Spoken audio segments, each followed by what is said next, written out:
Good afternoon, ladies and gentlemen. Welcome to Buffalo Wild Wings in Pikeville, Kentucky for the UPIKE Football Coaches Show. I'm Rick Bentley. He's Corey Phipps. And we'll be with you for most of the next hour as we get ready to talk a little bit about UPIKE football. And, Coach, it's going into a bye week. So how does practice differ for a bye week than it does for when you're preparing for another team? Well, I think that's all dependent on where you're at in your season and your journey. And right now, we're trying to search for some answers in some certain areas. So, I think for us, it was kind of recommitting to the details, to the finer points of the game on offense, defense, and special teams, and going back to some reinstallation of day one principles and the foundation of who you are. So. And that all sounds great, but we've had a tropical depression roll through here, and Yeah. I don't know if we're in Eugene, Oregon with this rain, or if we're in Pikeville, Kentucky. So we've managed the weather and the elements a little bit yesterday. There's supposed to be some winds and things today. I think down in Reinhardt, who we play next week, those Cats. I saw in one news report that northern Georgia area could get 10 inches of rain. So we're right on the edge of things, and just blessed to keep our folks here in the region safe. Yeah, it makes you wonder how some of those people are staying on campus at this point, especially down in the Florida area where it's going right through. Absolutely. A lot of power outages, a lot of things going on. I saw a lot of line crews 6, 7, 8 days ago already starting to make their way in the big trucks south, so as we were heading to Alabama. So when you were at Faulkner, did you ever have to deal with stuff like that? We had some interesting things when we were there. Didn't really end up with any hurricane-type stuff. When I was high school coach in Dallas, Texas, though, very first job after being a graduate assistant was when Katrina hit New Orleans, and there was an old, kind of abandoned mall there next to our stadium. I can remember one of the first Friday night games I ever coached. There were helicopters and all kinds of stuff circling that because it was kind of a stopping point for people who needed a place to stay. But when I was in Alabama, I was there the spring that just awful tornado hit Tuscaloosa. So the tornadoes were more of an issue in central Alabama than necessarily the hurricanes. And strangely, that's also the same year that the massive tornado hit Joplin, Missouri. And then several years later, I ended up being the offense coordinator for Denver Johnson there at Missouri Southern. And so I've lived in some severe weather regions, so I'm always pretty fortunate to live here in eastern Kentucky where we're shielded by the mountains a little bit. We are a little bit of a flood watch right now. Yeah, but we are. I think we'll be okay there. We'll just have to wait and see how it goes. But when you look back at your film from last week, I know that there was a touchdown that we think was a touchdown. Yeah. It wasn't called a touchdown. But what did you think about your performance in that game all around? You don't want to keep finding moral victories in tight ball games, but we've had three really close ones that you could say all three of those could be victories if it weren't for 4, 5, 6 plays. So if you look at it, I thought some things on defense early held up, and then we fell behind the scoreboard a little bit, and we fought back to make it 28-28. And even there at the end, after they got that late score to make it 35-28, we go down and give ourselves a chance. And second to last play, we put it in the end zone and thought we had a score. And obviously we didn't have a challenge, which that became an issue, not having a challenge to challenge it. I thought the weather, played an impact in several different ways. We had 2 or 3 fans pass out. We had not our fans necessarily, but just fans in attendance for Faulkner. We had an official who got sick and had some heat issues, and to not be crude at a lunchtime show, threw up right there on the field. We had some of our guys do it, but when you watch the film, I think the heat made us a little leery early, but I thought we bounced back from that and fought to the end. I think the big thing when you look at how you compete in a situation like that is, are you making meaningful calls in the fourth quarter? And, I think in 3 of our 4 ball games, we have absolutely, on the last drive of the game, made meaningful calls. So, you got to find some resolve to bounce back. But we'll talk about it a little bit here later, I'm sure. But, 40% of our season is non-conference. Yeah. So if you're in a men's or women's soccer game, or if you're in a volleyball game or a basketball game and you lose a non-conference game, you're kind of not as upset as you are in football. Well, we'd love to, for our morale and, as grown men, anytime you enter the arena of competition, you want to win. But, we are still 0-0 in conference play and hold our, futures and our heads high for what we're going to do down the road. So I think, we got to get some things evaluated and fixed and some schematics and different things always. But, you can really hurt yourself if you just want to make wholesale changes. It is a real big difference in football. 4 of your 10 games are non-conference games. Yeah. And last year in basketball, 4 of our 28 games were non-conference games. And next year, Rio comes in the league, so now it's 3 games that'll be non-conference. And if KCU stays. Yeah, I believe they will in AAC, football for sure. There's really no other place for them to go. But I think that I think there's going to be some positives there. I think there's some other teams sniffing coming in, but I think that there's just this weirdness that we all grow up in football that you got to be undefeated to consider yourself to be successful. Right. Because our whole football lives, at least guys my age, if you lost one game, Nick Saban's dynasty was over. Yep. Now obviously we want to win one game to get back on track, and it's a coaching cliche, but you got to go 1-0 this week. I truly believe, Coach, that there's somewhere along the way there's something little that if we can change that, it's going to click. Now, I can't tell you what that one little thing is, but I truly believe we're that close. The kids can and I can, and that's what matters. Nobody else matters. You close ranks when things are on the struggle bus, and you get things right as a family. And I try to relate it to that, to the kids, that there's a fine line between being a Fortune 500 CEO and being a worker bee your whole life. Yep. And there's a fine line between getting the promotion and not. There's a fine line between having a strong marriage and not. There's a fine line just between being successful and not. And we're not going to let that fine line be blurred anymore. We're going to find a way to win, and that's really what we preached and where we're headed. So, I told the guys the other day. I said, listen, I want the guys that are there during the tough moments to be victorious in the great moments. That's right. And so we're headed in that direction. Lee Kirkland had another good game the other day, Coach. He threw 2 interceptions. One of them was tipped, and the other one was on that last play, and there was a guy at his ankles. Yeah. And so he couldn't really extend fully to get it into the end zone. I thought that was – Yeah, probably that interception should have been replaced with a touchdown. He would have had 4 TDs and 1 running. So. Right. And if you again, if that call goes our way, he doesn't throw that last pass. Yeah, once again, they can't find me like they do the Division I guys talk about officiating. Wasn't good. Wasn't good at all. Their game day operations wasn't good. We tried to get the Heat impact us in another way. I got pretty agitated when, I do challenge, and, they've allowed the iPad that they looked at replay on to sit out in the sun to – we've all had this happen to our iPhone, right? It gets overheated and shuts down. I told that official, I said, now you're going to walk over there back at a snail's pace and try to let that thing cool off. He said, Coach, I'll go as slow as I can, but I'm just telling you, that thing ain't coming back on. It's hot. It's unfortunate the way technology plays that factor there. Yeah, so I tell you what, cell phones and advanced calculators and computers are great, but when they go out, you're in trouble. How do you feel about the special teams? Because as a layman, it looks like we've improved in that area. We've improved. I think we've been pretty solid in our coverage teams, except for maybe 1 or 2 occasions. I think, we got a quarterback who's transitioned into one of our backup quarterbacks and a pretty solid punter. I like our coverage teams. I like some of the things that Coach Harris is doing as the special teams coordinator. Those guys go a little bit thankless in terms of those things. I think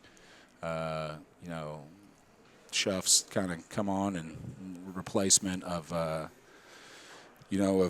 injured kicker who's been here for a long time, and Jake Headley, who we're hoping will get to finish his senior year the way he wants to. But I think all in all, that's probably been the brighter spot of all 3 phases. And I like a few things we've done on offense, but I've also looked at the new rule changes in the clock are very interesting.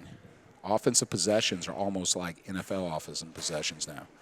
You got to make them count, you got to score, or you got to flip the field position in such a way that helps you as an offense after that series of events. So I don't think a bunch of these old school, passing records at Texas Tech or offensive records at here, there, everywhere are going to be in much of a threatening spot to be broken, because we have, I'll be honest, in my opinion, I'm an offense guy. we have really hurt the game of football for some beer commercials for the Division I guys. You know, they said we want to shorten the game, so we're going to change the clock rules. Well, now you've really hurt the integrity of the game because the games at the Division I level are no shorter. No. You know, they just got more beer commercials. And if that's what you want, and that's what's most important, which it is, in that model, it's a business model. But that means less snaps for Ben Tate to play. That means less snaps for Lee Kirkland to play. It just means that there's less football to be played, and I'm not a big fan of it. I'll tell you one thing. Our game on Saturday wasn't any shorter. We started at 1:30 and it was 3:25 when we started halftime. That's a long first half. A lot of that had to do with the irky-jerky officiating. The officials had to take a couple breaks for the heat. I mean, I'll tell you, at one point I looked up and saw black spots, and I peeled off my hot jacket because it was so hot. So, and I knew it. I lived down there for 4 years. I told the guys going into the week, you know, the gates of hell are 2 blocks from campus, and they open them on game day, man. Be ready. Yeah, that's for sure. Coach, what did you bring with you today? Man, we brought 2 gentlemen with us today. We brought in Landon Rowe, who's a local product who played at Pikeville High School and then, you know, won a state championship there. Chased the Division I dream, went on to EKU. You know, want to come back to the mountains and be a part of what we're doing here. So he came back last year, started at nose guard for us on the defensive line, starting again this year. You know, just a solid, steady Eddie kind of guy. You know, he recently got engaged. Oh, how about him? We're pretty fired up about that, and comes from a big time, you know, sports family here. His sister plays basketball at Southern Miss. She won some sort of an award last year, didn't she? She was Miss Basketball or something. Yeah, I told him, listen, you know, it's okay to not be the best athlete in your own family. I believe my wife's the best athlete in my family. Right. And he laughs. So, but then, you know, we got Diego Soto, who's a senior for us at wide receiver, plays slot for us, and had 2 touchdown catches this last week, and has really grown up into a fine person. And you know, I think he's a dynamite dude who you know was at Kentucky Christian with us, and then transferred down here, and you know has been a big part of what we're doing here. And in addition to that, you know, I just think. You know, 2 touchdown performance, and probably should have been a 3 touchdown performance. Yeah. Should be honored here today, and for his folks back home in Jacksonville, Florida, to hear hear a few words from the big man. And he has become even more important with the unfortunate season-ending injury of Andre Stafford. Yeah, but I will tell you, a couple of those outside receiver kids stepped up last week and helped us. You know, thought Ukari Baker worked himself back into the mix, and I thought that. I thought Brandon Newton, you know, had some good things happen to him. So, you know, some of those outside kids are helping. But, yeah, absolutely, you know. And I think Grant Scott and, you know, Jalen and those guys are doing a good job. I thought Jalen really stepped up and caught some big passes for us. Yeah. All right, let's take a break, and we'll get one of those guys to come in here and slide in and talk, and you can go get you a bite to eat. Yes, sir. That's Coach Corey Phipps, and we'll be back after this on the UPIKE Football Coaches Show from Buffalo Wild Wings.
And welcome back to Buffalo Wild Wings in Pikeville, Kentucky, the UPIKE Football Coaches Show. I'm Rick Bentley, and this is Diego Soto, 5'11", 175-pound senior receiver, slot receiver, and from Orange Park, Florida. Tell me about Orange Park, Florida.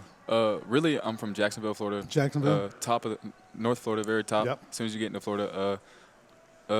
Really, I go by Orange Park because that's where I went to high school at, Orange Park High School. Right. Went there to get into just a diverse location of a school. Didn't want to be surrounded by just one specific thing, if that makes sense. Yep. Just want to be around everybody and be around what I thought was a good culture to be around. Good football there? The The football around us in the area is good, yeah, very competitive all around. My school, not so much. We lacked O-line, D-line areas, but we had tons of athletes. So Jacksonville, does that mean you're a Jaguar fan? Yes, sir, I am, sadly. Die hard. Well, listen, I'm a Bengals fan, so we can cry in our drinks later. 9 catches, 100 yards, and 2 touchdowns against Faulkner. You're just out there doing your job, right? Yes, sir. Just trying to do what I can do, make the most of the opportunities given to me. And tell me, with DeAndre Stafford's injury, that makes you even more important in that slot position because instead of having him to play off of, now the focus is going to be on you. Did you notice a difference in the defense? Definitely, especially with Dre. Dre's been a big guy for us, but big guy in my role. I've been playing on the left side with him since I got here, and he's a game changer. He can flip the game for us at any moment, and he just gets eyes on him and takes eyes away from me and helps me in my situation. So not having him out there was definitely a big thing, and you could tell when we were out there they were bracketing, they were calling IDing, mostly keying on me, but that was cool because now it opens up my new guy, Brandon, and let him do some work. And still had 9 catches to lead the team. Yes, and, sir. And 100 yards. That's your 4th 100-yard receiving game since you've been here. Really, I did not know that. Yep, that's not bad at all. A slot receiver getting that kind of yardage because it tends to be more of a possession position, right? Yes, sir. But I did want to ask you about one play, and it's interesting because you came here with Coach from KCU, and in your first game as a Bear, guess who we played?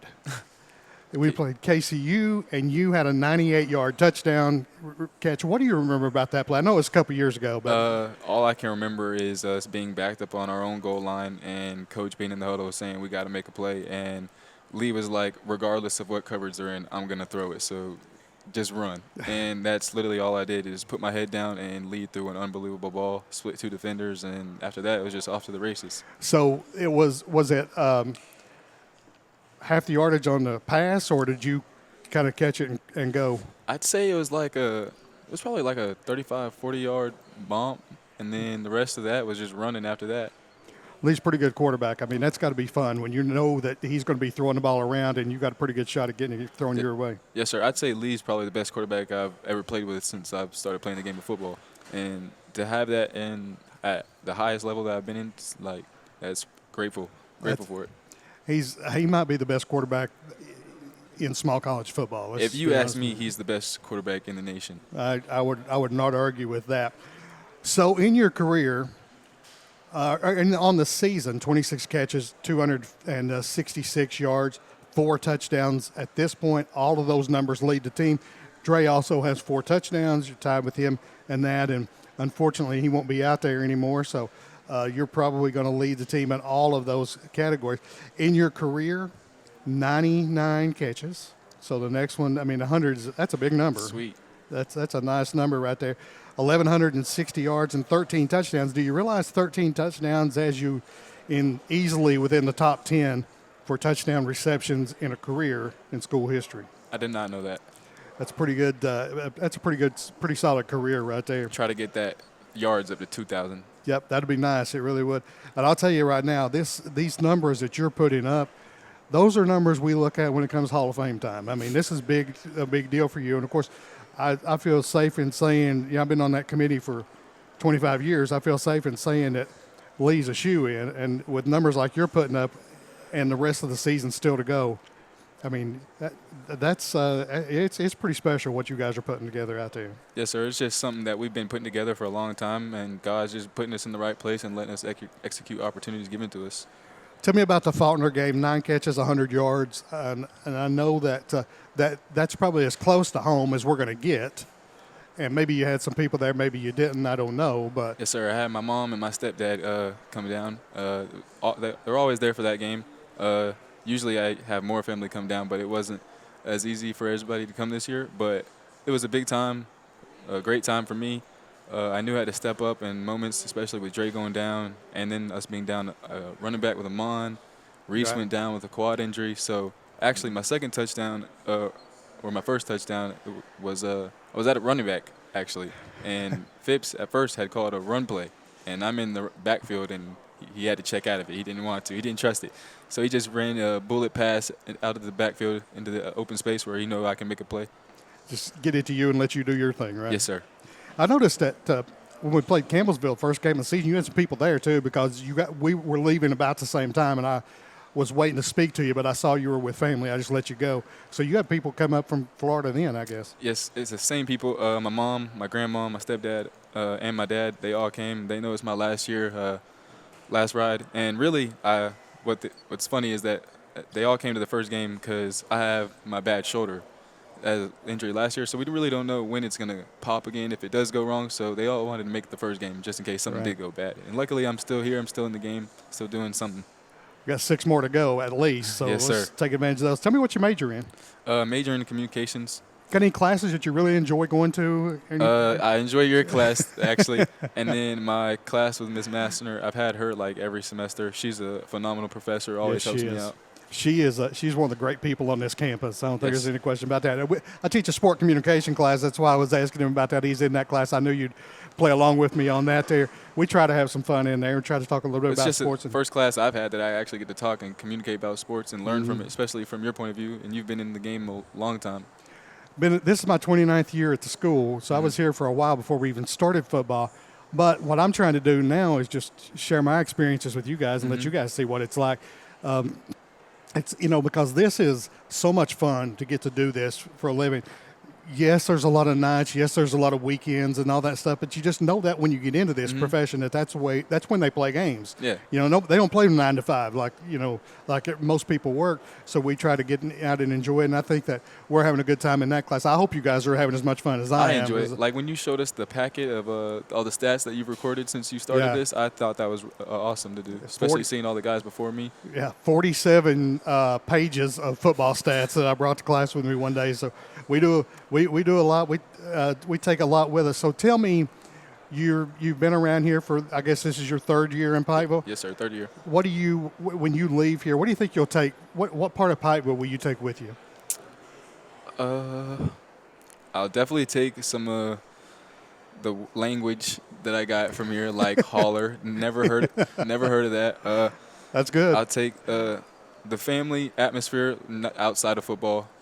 Like I said, got great professors. You, Miss Massner, got great people in the administration that help out. Luke, TJ, Miss Mandy, just a great group of people that pour into you and want the best for you in your sport, but also in life. We want to see you succeed on the field, off the field, in the classroom, walking around campus. We want to see you be the best you can be. Always. And Fist Bump Friday is something I think that a lot of the kids enjoy. I don't know what your experience has been like there. So it's a funny story. My first Fist Bump Friday, it was freezing, and we were so mad that we had to go.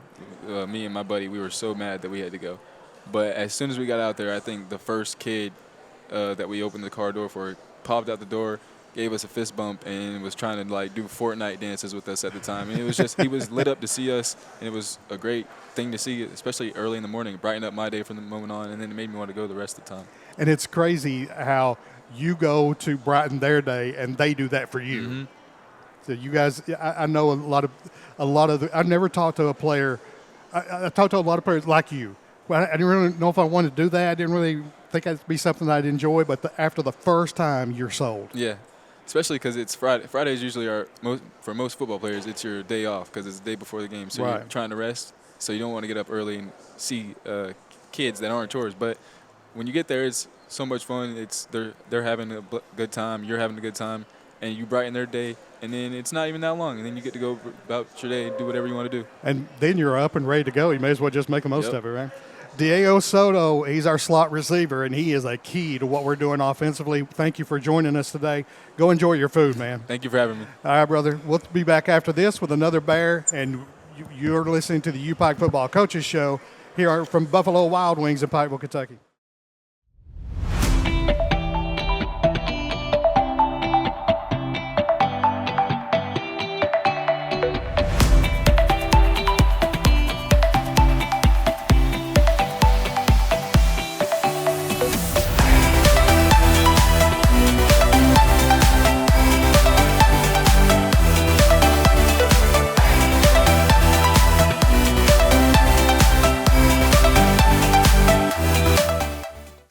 Welcome back to Buffalo Wild Wings in Pikeville, Kentucky, UPIKE Football Coaches Show. I'm Rick Bentley, joined by Landon Rowe. He's a familiar face. He's a Pikeville guy. And Landon, on our website, we have you listed as an offensive lineman. That's not right, is it? No. I came here as a defensive lineman. This past spring, though, we transitioned me to play center after Eli Staller graduated. But we had some depth issues at the defensive line position this fall, so it moved me back over. So, grew up in Pikeville? Yes, sir. Been here all your life? So you remember where we're sitting there, Buffalo Wild Wings, there's not a lot here. Not a lot, no. In fact, I remember when what was here was the old airport down here, because I played Mullins High School. Oh, yeah? They played their home games down there, so I played actually down there back behind where Walmart is now. I guess probably in the area where that new shopping complex is down there, where Texas Roadhouse and some of those are. So what are your earliest memories of what Pikeville looked like? The farthest back I can remember, I grew up in Coal Run. That's where we lived at, and I remember when there was no like the Hot Rods Pizza, the Long John that used to be there. Yep, right. And just this whole area right here, especially without the B-Dubs, and Drake's wasn't ever here. There was just land. So there was a lot around here that's improved. And it's a completely different place, right? Yeah.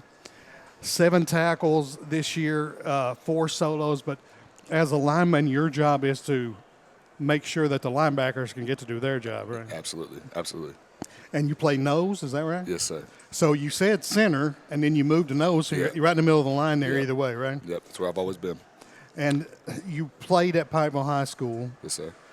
So you're playing college ball on the same field that you played high school. That's got to be that's very unique. I don't know if you understand how unusual that is. I know, I definitely do, especially growing up in Pikeville and seeing UPIKE play on that field every Saturday.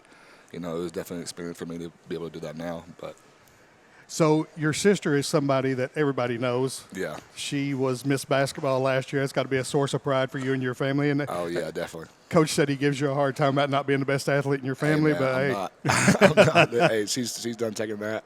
We're really proud of what she's done, and her being able to go through 7th grade playing varsity basketball to winning Miss Basketball. That I'm beyond proud of her and all her accomplishments. And should be. How's she liking Southern Mississippi? Oh, she loves it. I wonder how she'll like it this week with all this rain that's going through down there. She went through the hurricane, I guess, whenever it was down there, and then now she's going through all this stuff. It's a crazy place. Tell me what you major in. My major is human and health performance. Oh, yeah, nice. Going to PT school and stuff like that. So Coach Elliott's wife is probably your main teacher in that field, right? Great. Yep, like her a lot. Tell me what you do in some of those classes. What are you learning? Right now I'm in a class of kinesiology, and I'm also in motor development. Just learning how the brain operates with, us being able to move our body in different ways and different scenarios. Also how our muscular system is set up, and kinesiology and stuff like that. Kines tends to be a challenging class, one of the most challenging classes in that. Is it that way here too? Yeah, it's very challenging, but it's going good so far. We haven't really had a lot of stuff yet, but I know I'm a little older than you. Yeah. You probably didn't know that, but it's true. And so I remember when the small colleges around had PE as a major, and you would get a degree in PE and you go teach in the high schools or whatever, and a lot of coaching came out of that too. And I know that in that major, kinesiology was the most challenging class that they had in that program. Yeah. So is that the way? That's the way I kind of feel with it right now. That's good. So tell me, you said you came here when you first came back, you were playing defense. They moved you to center. Yes. And how did you like playing on that side of the ball? On the offensive side of the ball? Yeah. I really enjoyed it. We had, since I had to come in the spring and do that, we had a new coach called, his name is Coach Davis. Mm-hmm. He was really great. He taught me how to, haven't played offensive line since high school. And, transitioning from that to college, was very difficult. But, having him teach me everything I need to know really helped me get to a point where I could be able to play it. And, but all in all, it was a good experience. But I'm glad to be back on this side of the ball. Yeah. Well, when you're the center, let me ask you this one more question, and then we'll move back to the defensive side. What for you? What is the main difference between being the quarterback being under center and being in the shotgun? Definitely the snap. Getting it back to the lead, it was an easy task because he's so tall, so you can't really go wrong with it. But Lee does a really good job of telling you when he's underneath and when he's back. But it's just really, I was really glad to have him back there other than somebody else. Right, and playing nose. That's kind of one of those thankless positions. You're right in the middle of the line, and a lot of times when there's a play, when there's a short yardage play, particularly, like it's just a big pile, and we're guessing. I don't know who got that tackle, so we probably missed some of yours somewhere along the way. Maybe, but for me, it's not a lot of making the play or just my job is really to hold up those double teams and triple teams. That way, guys like Nodge and Chuck can really make those plays. And when in the scheme that we play, how is that different from what you did when you were at Pikeville High School playing for Coach Mack? We run the exact same defense that we did at Pikeville, so it was really a great transition. We ran a 3-4 there, 3-4 there, and we ran a 3-4 here. So I've been playing defensive end and nose my whole high school and college career. Tell me what it was like playing for Coach Mack. Oh, it was something else. Looking back on it now, there was a lot of times where, I didn't appreciate it as much as I should have. He's a great guy, great coach, one of the best to ever do it, really. I definitely learned a lot, not just football-wise, but being a man from him. I want to tell you something. We talked a little bit earlier about me being a little bit older than you. Yeah. I remember when Coach Mack was a player. Oh, yeah? Yeah. I remember him playing. He was a really, really stout player, I'll tell you right now. That's what he keeps saying, though. I don't believe him. Believe him. I'll tell you. You don't have to tell him that, but I'll tell you right now, you can believe that. Tell me, when you go to Pikeville, you're measuring stick state championships. What'd you come away with? I had two. I had one in 2019. That was my first year starting as a sophomore. And then my senior year, 21, we won that year as well. Who did you play in those championship games? 2019 was Paintsville. I remember that game. Yeah, the 43-0. And then Russellville, my senior year out of Western Kentucky. See, when in the Paintsville game, it was interesting because I was I was teaching at that time, and I was in a faculty meeting with one of the committees I was on, and the lady who was sitting right beside me, who had lived here for 30 years, went to Paintsville High School. We were in that meeting, and I got my phone up, and I just showing her what the score is and that sort of thing. So it was unusual to have two mountain teams. Yeah, it was play for a championship. It was very unusual, especially since that year we were really close in the regular season. I believe the score was like 9-8, and then we played the state championship game. And it wasn't 9-8, was it? And you had a teammate at that time who, here at the college who later you had a teammate who had played on the line at Paintsville.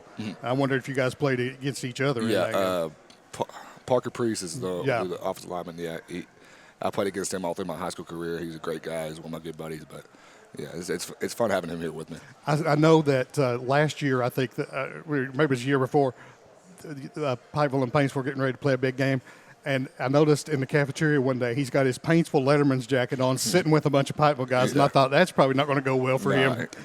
He likes to reminisce on those days, but we always just remind him about that 2019 year. Yeah, that's a good time right there. Listen, championships are in your system, and that's we might be 0-4 right now, but the sky's the limit what we can do here. Absolutely, We're just getting ready to start league play next week, the bye week this week, so not as much pressure to prepare for another team, but at the same time, we got to get our stuff straight. Yeah, and we spent this whole week really focused on Ron Hart and that next week. So this week hasn't been a really off week for us. We've really wanted to double down and really focus on what we need to do for next week. Tell me about what you see that you guys could do on the defensive side to make things better. We just got to learn how to finish. That's our main problem. We have these good plays, and we'll make the plays we need to make. But we get down to the crunch time, we can't finish right now. But as a team, I think we've grown this week a little bit, and I feel like we're going to see a different result next week. So Coach gives you a hard time about a lot of things, doesn't he? Yeah. He's a good guy, boy. I'll tell you, I like him a lot. He does good work here, and I want to tell you, I've got 100% faith in you guys are going to get things lined out. Absolutely. I appreciate you taking time to come out here. I'm going to let you go finish your food. Somebody over there you want to say something bad about too? Yeah, this is Ben Tate. He needs to. He got 3 plates over there sitting over there right now. He's probably eating yours by now too. Is. I know Ben pretty well. He worked with us last year. Yeah. It's a good time. Yeah, he's a good guy. All right, brother. Good luck the rest of the way. Thank you. That's Landon Rowe. We'll be back after this with Coach Phipps to wrap things up. It's UPIKE Football Coaches Show from Buffalo Wild Wings.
Welcome back to Buffalo Wild Wings UPIKE Football Coaches Show. I'm Rick Bentley. Coach Corey Phipps has joined me in here. Boy, that's two good guys right there. Yeah, good personalities. Yeah, I don't know if you've had a bad interview yet with the crew we've had. No, these have been great. And I don't know, have we had Ben this year? Was it last year I had Ben on? That guy is Mr. Personality. I think you got Ben when you were out a couple weeks ago, but we'll have to get him back for you. I know you love him. Yeah, he's a good guy. I'll tell you, all these guys have been great to talk to. And I tell them when they sit down, look, we're just going to have a conversation. Don't worry about what's going on out there, you know. And it's worked out really well with those guys. Now, as the athletics director, we had a situation yesterday that we played soccer down in South Carolina. Men's soccer played first. No problems with them. Women's soccer, at one point, we're told, you get off the road and get you a hotel. You're not going any further. Yeah, absolutely. We're all about player safety, and we're not going to put our kids in a bind to play, collegiate athletics of any sort. It wouldn't matter if it's Power 4 or, NAI. So get a hotel, get off the road, get out of the dark, and then we'll get back on the road in the morning. So that's what we did. And, Coach Langseth, our women's soccer coach, is doing an outstanding job and having one of their better seasons in program history. So hopefully you can keep that up, and I can rub his little head and get some good luck for football. So, yeah, that's not if you look at it, some of our teams really doing really well this fall, so we're excited for them. Really are, and they are undefeated in league play at this point. They've had one tie, but they're having a really solid year. And like you said, when you're in a situation like that, you just get off the road and make the best of it, and we'll figure it out later. Have a kumbaya moment. That's right. Get you something to eat and laugh about it. And don't worry about your budget in that situation. We're going to be able to take care of that. Budget? You have one of those? They tell me I do. I've never seen it, but they tell me I've got one. I'd love to keep an eye on it for you, though. So you've been working a little bit on what you got for next week. You're going to watch Reinhardt this week. Yeah, it ends up being a pretty good situation. Reinhardt comes up here to play Georgetown Saturday, so I'll go stand out in the rain and watch those two teams play and try to, maybe stand right behind the bench and make Coach Miller nervous that I'm picking signals or something. I don't know. I have a story for you about one of your predecessors that I'll tell you when we get off the air. Oh, dear. We won't get into that. That's got to be a good one if it's not for public consumption. It's not. But you will love it. Let me tell you, it's one of those stories. But we've got, I guess, another day of practice tonight. Maybe have you already gone today? We've had film this morning. We had practice in the rain yesterday, and yeah, I know you love those. Oh yeah. And then the day before, we knew lightning was coming, so we had a quick one, good brisk scrimmage, a good practice yesterday. We'll have another one today in the rain, and then. Tomorrow, the guys, if they do well today, they'll get the day off, and they'll get Saturday off to kind of recoup, and then we'll come in Sunday, kind of get back busy, get an extra day of practice on Monday, which is usually our off day, and get prepared for a busy homecoming week. And on Tuesday, when you had the shorter practice, we had volleyball that night, and it's having a short practice is like last week when I didn't get to have class. You hate that, and they love it. And so they were coming in to watch some volleyball. I said, well, how's it going? They said, we had a short practice day, man. It was awesome. Yeah, absolutely. It was. It was really spirited. Guys got after it, competed on O&D, and, so I thought it was a positive to just kind of, instead of jump back into much drill work, and just jump back into getting busy and trying to make plays. When you have those scrimmages in practice, how controlled is that? Very starting? controlled. Very controlled at our level and all levels. Nobody hits anymore. Every day. Nobody's in full pads every day. That medieval stuff's over. I see a day when, they mandate how many days, like the NFL, you can actually have a full padded day, and it's a dangerous game, and we want to get our horses to the race. So that's a big thing, is don't get the guys hurt in practice. And I think we do a really good job of that sort of stuff too. I mean, you know what they can do when they put the pads on, the helmets on. So let's not focus on that. We wear the Guardian caps everywhere.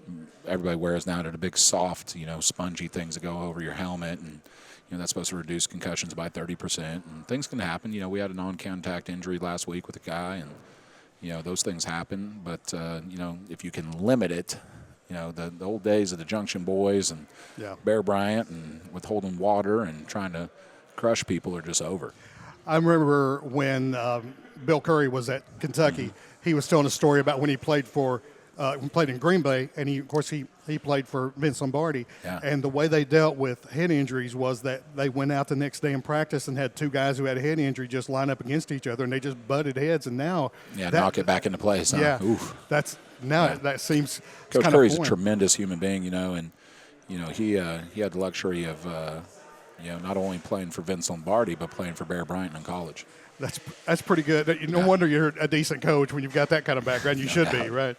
So what do you do the rest? You told me about the rest of this week. Then you start on Monday. Just get ready and go. Yeah, you do. We got a pretty good concrete game plan. You want to make sure there's no wrinkles or anything coming out of the Georgetown game for Reinhardt. But generally you are who you are. 4 games in like they are. They're 2-2. They could very well be 0-4. They beat Faulkner by a point, and they beat.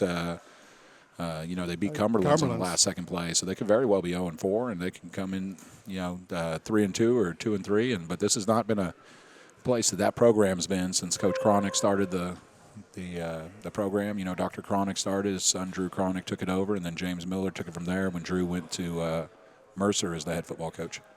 A lot of history down there, and some pretty good history here too. And I know you're trying to build on that. So we wish you the best of luck this week, and we get ready to roll in next week. And for me, a good week of practice means nobody's injured. Amen. And everybody goes to class and study hours for me. I can tell you that I had perfect attendance out of my football guys in class this morning. That's good. Awesome.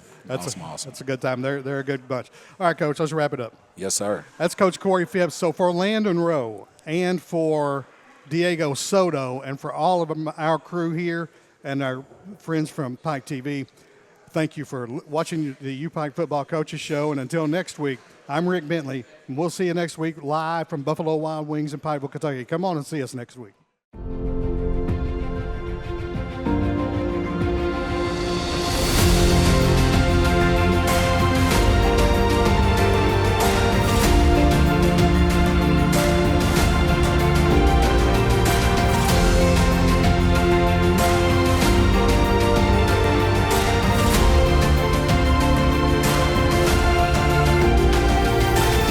Achieve your dreams at the University of Pikeville.